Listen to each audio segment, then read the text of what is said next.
In 1645, an ancient text called the Book of Five Rings was written by legendary fencer Miyamoto Musashi.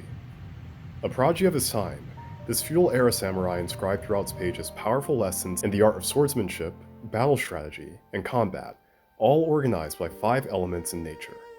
Earth, an element of fortitude and structure. Water, a natural form of fluidity and adaptation. Fire, wind, and void, elements that embody the unique attributes of a warrior's growth. The history and legacy of this book would inspire a world of fiction I've built today, one I've defined through old realms shaped with magic and monsters, new regions created with futuristic technology and legends untold. And for many years, I've slowly captured this in pencil, pen, and paper, translating it into a shonen novel, sparking the beginning of an original adventure and an illustrated art book in its wake. Today, we enter the world of Kenix. Before we do, I should introduce myself. For those of you new to the channel, my name's Amir. I'm an author, illustrator, and world builder under the moniker Creative Animus. Today we're about to enter the depths of my world through Kenix Volume 1, a project I'm crowdfunding on Kickstarter. We begin our journey in the year 3100. In this lore, you'll find a vast world. Continents are different here. Some float above others, casting shadows miles long beneath. Others span the planet's poles, connecting land masses through natural highways and subregions. This is Animus. Animus, a world symbolic of the human soul, was brought into existence long ago by the ancient deities Mithra and Umbra, along with life as we know it. Creatures and entities here share an ancient bond through 7 magic arts, miracles that manifest through the manipulation of molecules called elementa to produce spells. Human life on Animus is no exception to this connection, playing a role within the natural balance of the ecosystem varying by tribe. You can think of the term tribes as racists, but with more amplified biological differences between themselves. Despite their differences, each are still technically classified as human. The definition of human is explored deeper within the pages of my writing, which will challenge the term's conventions through physiology, spirituality, and morality. Of the many lands of Animus, we'll travel to its northwestern corridor, a region known for its industrial proficiencies and rapid technological growth. Enter Gran Naciones. Somewhere in its vastness is an orphan boy from the tribe of Man, who spends his days fencing and inventing with hopes to see the world. One night, he has a dream where he's forced to sword fight a giant humanoid insect before he awakens the next day to a mysterious blade and strange monsters that pursue him. Fending for himself against dangerous enemies for the first time in his life is Kenix. He's rescued by Gardus, a student from Presidia Academy, an elite institute for the arcane and combat arts. Arriving there, Kenix is introduced to its headmaster, Rain, who tells him he's just awakened a new magical art and assumed a legendary title known as the Heir of Digitas. If you've liked what you've seen so far, then watch until the end and share your interest by liking or commenting.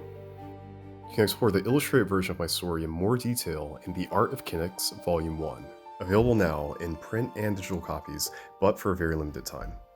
You can get this when you back my Kickstarter campaign, but it's ending in the next 3 days. Your purchase will help get my project fully funded, and today we're at 66%. And now we'll get back to the video. Let's explore some secrets to what's happening in the story, starting with magic. In Animus, certain great forces of power, namely magic, are championed by entities embodying their latent attributes. Magic comes in 7 elemental art forms, including earth, wind, fire, water, lightning, light, and void. All of these are a play on Miyamoto Musashi's element references from the Book of Five Rings, each with their own unique behaviors and symbology. Complementing them is a champion known as an elemental, which serves to protect the planet by guarding what's known as its elemental cores, artifacts that house the highest concentration of a specific magic art's elementa. Elementals can range in intelligence from feral to sentient, before reincarnating into new forms after defeat or reaching the end of their life cycle. What might be most interesting about them is the new state of being they can take with relation to other magic-wielding human beings. To be more specific, In these rare instances, an elemental can become what's known as a chimera when it shares its duties, powers, and life force with someone called an heir.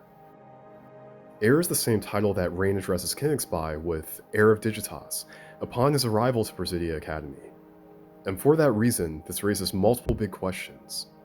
Animus is home to 7 magic arts, each with 7 elementals to represent them. This revelation would make 8, with a newly discovered one in the form of a chimera. But also, since Kenix is from the tribe of man, it means he shouldn't be capable of producing magic to begin with, and yet he does. A moment in time that breaks the known laws of the universe, to date. And all of this is where the real adventure starts. You'll discover the secrets of this when you read Kenix Volume 1 and The Art of Kenix Volume 1, when you back The Art of Kenix on Kickstarter. This illustrated collection has over 100 pages of hand-drawn concept art, creature stats, and information showing just how powerful some of the elementals are in my world. Alright, now let's get back to the story. Somewhere high above the clouds, Kenix trains his magecraft and combat skills at Presidia to help him search for answers to who and what he is. He's no longer restricted to the borders of Gran Naciones, fueling his dreams of finally seeing the world within reach, but not without apprehension. Rain reveals that a dangerous organization known as Eclipse Maiden is behind the appearance of the strange monsters that attacked Kenix and his village. It's believed the enigmatic League has plans to harness his magic for reasons unknown. So, because of this, Rain sends him on a mission to Moena and Aquas, a water magic region where he'll shadow several veteran students during his time there. Since Presidia Academy acts as both an academic hub and a defense force, it's involved in many regional events like ethical interventions, combat situations, and quality of life improvements across Animus' 7 realms. These same interventions helped save Kenix when he was attacked, and their values are upheld by Presidia's student body. In short, when Presidia involves itself in such events, these are often performed through missions, situations where combat students are sent to perform duties in areas ranging from exploration, battles, reconnaissance, and more. When Kenix participates in his first mission, he lands in Moena and Aquas, a municipality within the water region of Animus known for its ancient history and aquatic magic. He's accompanied by 5 others, including a mage, a swordsman, 2 brawlers, and a gunman, who discover strange disappearances happening within the kingdom.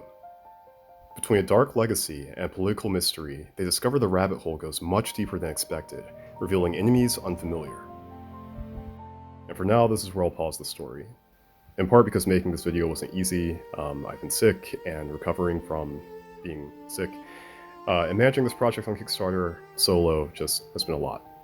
So before this video ends, I want to leave you with a few gifts. For starters, to follow the adventure, pre-order it while supplies last until the end of this week. And if you're watching this video in the future, sometime after December 1st, 2025, then I'll figure out a way to add an order waitlist link or something in the description this coming year. For now, you can get the digital novel, digital art book, their exclusive physical prints, their signed copies, and official illustration prints available for the next 3 days. Also, if you like content like this, then subscribe to Creative Animus for the next release. My production schedule should be getting more consistent when I free up from responsibilities with this Kickstarter campaign and the art book's production. All that being said, thanks for watching, and stay creative, always.